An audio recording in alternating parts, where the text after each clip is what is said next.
എല്ലാ കൂട്ടുകാർക്കും നല്ലൊരു ദിവസം ആശംസിച്ചാണ് മാമ്പഴത്തിന്റെ പുതിയ വീഡിയോയിലേക്ക് സ്വാഗതം. ആദ്യമായിട്ട് കാണുന്നവരാണെങ്കിൽ ചാനൽ ഇഷ്ടപ്പെട്ട ഒന്ന് സബ്സ്ക്രൈബ് ചെയ്യണേ. അതോടൊപ്പം തന്നെ കണ്ടുകൊണ്ടിരിക്കുന്ന എല്ലാവരുടെ സപ്പോർട്ടിലേക്കും തുടർന്നും പ്രതീക്ഷിച്ചുകൊണ്ട് നമുക്ക് നേരെ കിരണിന്റെയും കല്യാണിന്റെയൊക്കെ ഇന്നത്തെ ഒരു അടിപൊളി വിശേഷത്തിലേക്ക് അങ്ങോട്ട് പോയാലോ.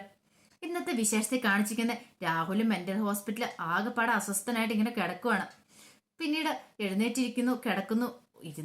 കിടന്നിട്ട് ഒന്നും ഒരു സമാധാനം കിട്ടുന്നുണ്ടായിരുന്നില്ല. രാഹുലിന്റെ മനസ്സിൽ കൂടെ ഓരോ ചിന്തകൾ ഇങ്ങനെ കടന്നു പോയിക്കൊണ്ടിരിക്കുകയാണ്. ഈ സമയത്താണ് രൂപ അങ്ങോട്ട് കടന്നു ചെല്ലുന്നേ. രൂപേനെ കണ്ടതും രാഹുൽ പറഞ്ഞു, നീ വന്നോന്ന് ചോദിച്ചിട്ട് പെട്ടെന്ന് അങ്ങോട്ട് എഴുന്നേക്കാണ്. വേണ്ട രാഹുലേട്ടാ, എഴുന്നേക്കട്ടെ, കിടന്നോളം പറയാണ്. രൂപ കണ്ടില്ല എന്റെ അവസ്ഥ, ഈ അവസ്ഥയ്ക്ക് കാരണം എന്റെ മരുമോന, അവൻ ഒറ്റ ഒരുത്തനെ എന്നെ ഈ വിധം ആക്കിയെന്ന് പറയാം. രൂപ പറഞ്ഞു, രാഹുലേട്ടൻ എന്ത് പറ്റി? ഞാൻ ഒരിക്കലും വിശ്വസിക്കില്ല എന്റെ രാഹുലേട്ടൻ എന്തെങ്കിലും അസുഖം ഉണ്ടെന്ന്. പക്ഷെ രൂപയുടെ ഉള്ളിൽ പറഞ്ഞുകൊണ്ടിരുന്ന മറ്റൊരു കാര്യമായിരുന്നു, ഈ ഒരു കാഴ്ച കാണാൻ വേണ്ടിയിട്ട് ഞാൻ എത്ര കാത്തിരുന്നാടാ. അങ്ങനെ അവസാനം ആ ദിവസം എത്തി. ഇത് മാത്രമല്ല ഇനി കാണാൻ പോകുന്നേ, നീ ഇതിലൂടെ ഓടി നടക്കുന്ന കാഴ്ചയും കൂടി എനിക്ക് കാണണം. അത്രയ്ക്ക് ക്രൂരതയല്ല നീ ചെയ്തതെന്നൊരു ചിന്തയായിരുന്നു രൂപയുടെ ഉള്ളിലുണ്ടാവുന്നേ. പെട്ടെന്ന് രാഹുൽ പറഞ്ഞു, രൂപ എന്നെ എവിടുന്ന് എങ്ങനെയെങ്കിലും നീ ഒന്ന് രക്ഷിക്കാൻ പറയാണ്. അല്ലേട്ടാ, എനിക്ക് എന്ത് ചെയ്യാൻ പറ്റും? നീ ആ ഡോക്ടറോട് പോയി പറ, എനിക്കൊരു കുഴപ്പമില്ലെന്ന്. നിനക്ക് എന്നെ മനസ്സിലാക്കുവാൻ പറ്റൂലോ. നീ പറഞ്ഞിട്ടുണ്ടെങ്കിൽ ആ ഡോക്ടർ അനുസരിക്കുമെന്ന് പറയാം. എല്ലാത്തിനും കാരണം അവനോ ഒറ്റ ഒരുത്തനാന്ന് പറയണം. അല്ല, ഇത് രാഹുലേട്ടന് സരിയോട് പറയാൻ മേലായിരുന്നു ചോദിക്കുകയാണ്. ഞാൻ പറഞ്ഞിട്ടുണ്ട്, അവര് വിശ്വസിക്കുമെന്ന് ചോദിക്കുകയാണ്.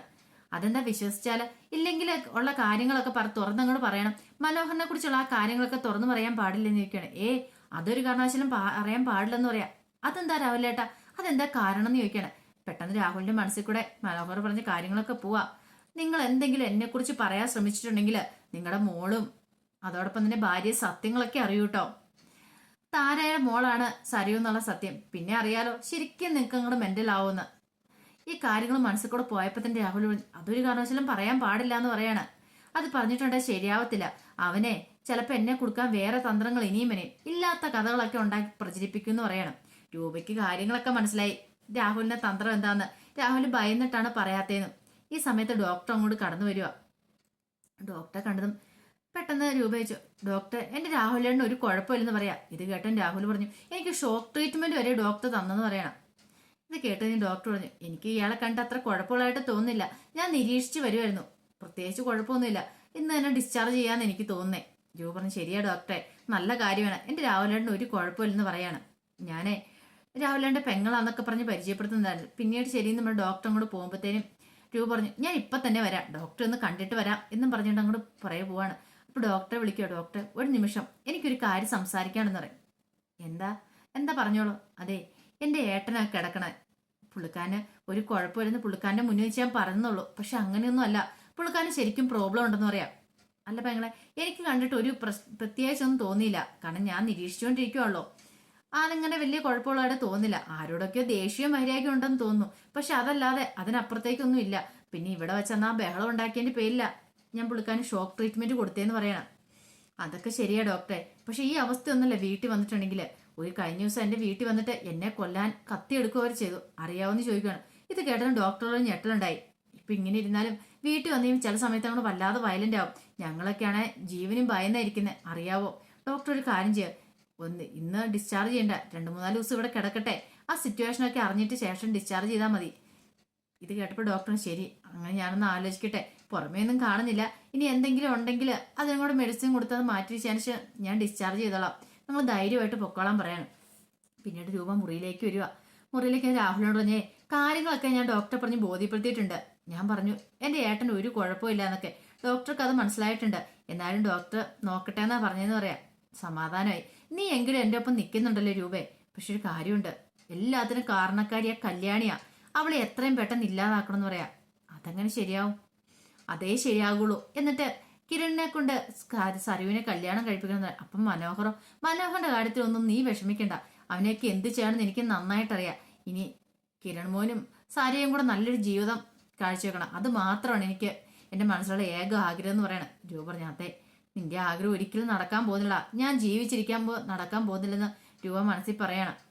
ഈ പിന്നീട് കാണിക്കുന്ന വിക്രം തന്റെ ഫ്രണ്ട്സിന്റെ അടുത്തേക്ക് വരുവാണ്. ഫ്രണ്ട്സിന്റെ അടുത്തേക്ക് വന്നിട്ട് പറഞ്ഞു, എടാ അതെ, ഞാൻ പറഞ്ഞല്ലോ കാര്യങ്ങള്. എന്റെ അവസ്ഥ ഇപ്പൊ വളരെ ദയനീയവാ. പൈസ പോലും ഇല്ലാത്തൊരവസ്ഥയില. കഴിഞ്ഞ ദിവസം അതിനേക്കാളും വലിയ തിരിച്ചടിയാ കിട്ടിയേക്കുന്നത്. എന്താ, എന്റെ ആദ്യ ഭാര്യ ഉണ്ടല്ലോ, അവളുടെ കല്യാണം കഴിഞ്ഞിട്ടാ അവൾ അവളുടെ ഭർത്താവിനെയും കൂട്ടി എന്റെ വീട്ടിലേക്ക് വന്നു. എല്ലാത്തിനും കാരണം എന്റെ ഭാര്യയെന്ന് പറയുന്നവളാന്ന് പറയാ. അല്ല, നീയല്ലേ ഇതൊന്നും വേണ്ടെന്ന് വെച്ച് പോയത്. ഇനി ഇപ്പം ഞങ്ങളുടെ അടുത്ത് വന്നിട്ട് എന്തിനാടാ പരാതി പറയണെന്ന് ചോദിക്കുക. ഞങ്ങൾ ഇതിന്റെ ഇടയ്ക്ക് കുറച്ച് കാര്യങ്ങൾ മോഷണങ്ങളൊക്കെ നടത്തിയായിരുന്നു. ഞങ്ങൾക്ക് ഒരു കുഴപ്പമില്ല, അതുകൊണ്ട് ഞങ്ങളുടെ കയ്യിൽ ആവശ്യത്തിന് പൈസ ഉണ്ടെന്ന് പറയണം. വിക്രം പറഞ്ഞു, എനിക്ക് പൈസ വേണം, അതിനുവേണ്ടി എന്തും ചെയ്തേ പറ്റുള്ളൂ. പോരാത്തതിന് എൻ്റെ ഇപ്പോഴത്തെ ഭാര്യയുടെ തടങ്കലിൽ നിന്ന് എനിക്ക് രക്ഷപ്പെടണമെങ്കിൽ എനിക്ക് പൈസ വേണം. പൈസ വെച്ച് ഒരു വീട് എവിടെയെങ്കിലും ഒന്ന് സെറ്റ് ചെയ്യണം, വാടകയ്ക്കെങ്കിൽ വാടകയ്ക്ക്, എന്നാൽ മാത്രം എനിക്ക് നല്ല ജീവിതം എനിക്ക് കിട്ടുള്ളൂ. ഇനി അവളുടെ തടവറയിൽ നിന്ന് എനിക്ക് രക്ഷപ്പെടണമെന്ന് പറയാം. ഇത് കേട്ട് കഴിഞ്ഞപ്പോൾ ഗുണ്ടകൾ ഒരുത്തും പറഞ്ഞു, അതൊക്കെ നടക്കുന്ന കാര്യമാണോ? എടാ, അവൾ എന്നെ മനഃപൂർവ്വം ട്രാപ്പിലാക്കിയതാടാ. അവൾ എന്തോ കാര്യം ഉദ്ദേശിച്ചിട്ടുണ്ടായിരുന്നു, അതുകൊണ്ടാണ് അവൾ ജയിലിൽ നിന്ന് ഇറക്കിയത്. പക്ഷെ ഇപ്പോഴല്ലേ എനിക്ക് ആ കാര്യങ്ങളൊക്കെ മനസ്സിലാകുന്നേ. അവളെക്കുറിച്ച് പറഞ്ഞിട്ടുണ്ടെങ്കിൽ പുറത്ത് പറയാൻ പാടില്ലാത്ത കാര്യങ്ങളാടാ. പക്ഷെ എനിക്ക് അവളോട് എതിർത്ത് നിൽക്കാൻ പറ്റില്ല. എതിർത്ത് നിന്നിട്ടുണ്ടെങ്കിൽ അവൾ എന്നെ ഇടിച്ചൊതുക്കുമെന്ന് പറയണം. അതുകൊണ്ട് നിങ്ങൾ എന്നെ സഹായിക്കണം എന്ന് പറയാം. അപ്പം നീ പഴയ പരിപാടിയിലേക്ക് തന്നെ തിരിയാൻ തീരുമാനിച്ചെന്ന് ചോദിക്കണം. അതൊക്കെ ഞാൻ തീരുമാനിച്ചു കഴിഞ്ഞു. അല്ല, നീ വല്ല വീടും കണ്ടുവച്ചിട്ടുണ്ടാ ഒരു വീട്, എൻ്റെ ആദ്യ ഭാര്യയുടെ വീട്. അവിടെ കല്യാണം ഒന്നുമില്ല, കഴിഞ്ഞുള്ളൂ അവളുടെ 2ാം കല്യാണം. ഇഷ്ടം പോലെ സ്വർണ്ണങ്ങളും കാര്യങ്ങളും ഒക്കെ കാണും. അപ്പം നമുക്ക് അത്തേ തന്നെ അങ്ങ് തുടങ്ങിയേക്കാം. അവൾക്കിട്ട് നല്ലൊരു പണി തന്നെയും കൊടുത്തേക്കാം. അവൾ അങ്ങനെ സുഖിച്ച് ജീവിക്കണ്ടെന്ന് പറയണം. പിന്നീട് നമുക്കൊന്ന് വൈകുന്നേരം കാണാമെന്ന് പറഞ്ഞ് വിക്രം പോവാണ്. അങ്ങനെ രാത്രിയായി കഴിഞ്ഞപ്പോൾ വിക്രമും അവൻ്റെ 2 കൂട്ടാളികളും കൂടി സോണിയുടെ ആൽബിയുടെ വീട്ടിലേക്ക് വരുവാണ്.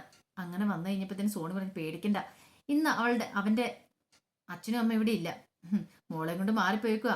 ചെറുക്കനും പെണ്ണിനും കൂടെ ഹണിമൂൺ ആഘോഷിക്കാനായിട്ടെ. അതുകൊണ്ട് ഇവിടെ എന്ത് സംഭവിച്ചെന്ന് പറഞ്ഞാലും അലറി വിളിച്ചാൽ പോലും ആരും കയറി വരത്തില്ല, തടയാനായിട്ട് ആരും വരത്തില്ല.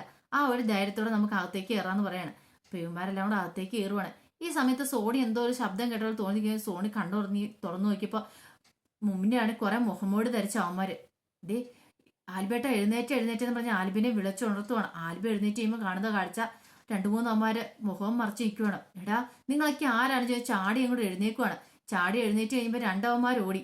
പെട്ടെന്ന് സോണി പോയി ലൈറ്റ് ഇട്ട് കഴിഞ്ഞപ്പോഴത്തേനും ഒരുത്തൻ അവിടെ നിൽക്കുക. അവന്റെ പുറയിലാണ് വലിയ കമ്പിവടിയൊക്കെ ഉണ്ടായിരുന്നു. സോണി ആൽബിനെ അവിടെ കയറി പിടിക്കുകയാണ്. പെട്ടെന്ന് അവരെന്ത് ചെയ്യുവാണ്, ആൽബിനെ അങ്ങ് ഉന്തി മറിച്ചിടുക. തള്ളി മറിച്ചിട്ടിട്ട് എന്ത് ചെയ്യണം, ആൽബിയുടെ തലക്കിട്ട് ആ കമ്പിയോടെ അടി കൊടുക്കുക. എന്നിട്ട് അവൻ ഇറങ്ങി ഓടുക. ഈ കാഴ്ചയാണ് സോണി ആൽബേട്ടാന്ന് പറഞ്ഞ് ഓടി വരുവാണ്. പെട്ടെന്ന് അവിടെ കിടന്നൊരു ഷാൾ എടുത്തിട്ട് ആൽബിയുടെ തല വട്ടം കെട്ടുക. കുറെ ചോര പോയി. ആൽബേട്ട എഴുന്നേക്കെന്ന് പറഞ്ഞിട്ട് പതുക്കെ പിടിക്കുകയാണ്. പിടിച്ച് ആൽബിനെ പുറത്തേക്ക് കൊണ്ടുവന്നിട്ട് കാറ് കയറിയിട്ട് സോണി വണ്ടി എടുത്ത് നേരെ ഹോസ്പിറ്റലിലേക്ക് പോവാ. ഈ സമയത്ത് വിക്രം അവരുടെ കൂട്ടാളിയും കൂടെ വീണ്ടും അകത്തേക്ക് കയറുക. അകത്തേക്ക് കയറിട്ട് റൂമിലെ അലമാരിയൊക്കെ സെർച്ച് ചെയ്ത് കഴിഞ്ഞപ്പോൾ അതിനകത്ത് സോണിയുടെ സ്വർണ്ണങ്ങളൊക്കെ ഇരിക്കുന്നുണ്ട്. നേരെ അതെല്ലാം പോയെടുക്കുക. കൊള്ളാടാ, ഇത് കുറേയുണ്ട്. അവൾ എനിക്കിട്ടൊരു പണി തന്നല്ലേ, ഇങ്ങനെ തിരിച്ച് അവൾക്കിട്ട് ഞാനൊരു പണി കൊടുക്കണ്ടേ. ഇനി അവളുടെ കെട്ടിയോന്, അവന്റെ കഥ ഇതോട് മിക്കവാറും തീരുമെന്ന് പറയണേ എന്നും പറഞ്ഞിട്ട് അവന്മാർ ആ സ്വർണ്ണം അടിച്ചു മാറ്റിക്കൊണ്ട് അങ്ങോട്ട് പോവാണ്. പിന്നെ കാണിക്കുന്ന കല്യാണിയും കിരണും കിടന്ന് ഉറങ്ങുമായിരുന്നു. ഈ സമയത്താണ് കിരണിന്റെ ഫോണിലേക്ക് ബെല്ലടിക്കുന്നത്. ഇത് ആരെ രാത്രി വിളിക്കണം എന്നോർത്ത് കോടത്തേക്ക് സോണിയ. അവളെന്താ ഈ രാത്രി വിളിക്കുന്നത്? പെട്ടെന്ന് കല്യാണി എഴുന്നേറ്റു. പിന്നീട് ഫോണിൽ കൂടെ കേട്ട വാർത്ത കേട്ട് ഞെട്ടിത്തെരിച്ചിരിക്കുകയാണ് കിരൺ ഫോൺ വെച്ചു. എന്ത് പറ്റി കിരണായിട്ട്? ആരാ വിളിച്ചെന്ന് ചോദിക്കുകയാണ്. സോണിയ വിളിച്ചേ. എന്താ കാര്യം? അവളെന്താ ഈ രാത്രി വിളിച്ചെന്ന് ചോദിക്കുകയാണ്. പിന്നീട് അവിടെ നടന്ന കാര്യങ്ങളൊക്കെ പറയണം. ചതിച്ചല്ലോ ഭഗവാനെ, എന്നാലും ആരായിരിക്കും അങ്ങനെ അടിച്ചത്? ഒരു പക്ഷെ മോഷണ ശ്രമം എന്നാ സോണി പറഞ്ഞത്. കല്യാണി ആലോചിച്ചു. ഇനി അപ്പുറത്ത് താമസിക്കുന്ന അവറ്റകളെങ്ങാനാണ്. അയാൾ മെന്റൽ ഹോസ്പിറ്റലിൽ ഇപ്പൊ അയാളല്ലെന്ന് പറയണം. എന്നാലും പക്ഷെ ആരായിരിക്കും? ഈ സമയം കല്യാണി ഇങ്ങനെ ആലോചിക്കുക, വിക്രമിനെ കുറിച്ച് ആലോചിക്കുക. അതിന്റെ വിശേഷങ്ങളൊക്കെയാ കണ്ടേ. ഇനി നമ്മൾ കാണാൻ പോകുന്ന വിക്രമാന്ന് അറിഞ്ഞു കഴിയുമ്പോഴത്തേന് അവനെ പഞ്ഞിക്കിടും. ഇനി അവനെ ഭൂമിക്ക് മീതെ വെച്ചേക്കില്ല. അതിന്റെ കാഴ്ചകളൊക്കെയാ കാണാൻ പോകുന്നത്. ആ കാഴ്ചകൾക്കായി നമുക്ക് എല്ലാവർക്കും കാത്തിരിക്കാം കേട്ടോ. ഒരിക്കൽ കൂടി എല്ലാവർക്കും നല്ലൊരു ദിവസം ആശംസിച്ചു നിർത്തുന്നു. നന്ദി.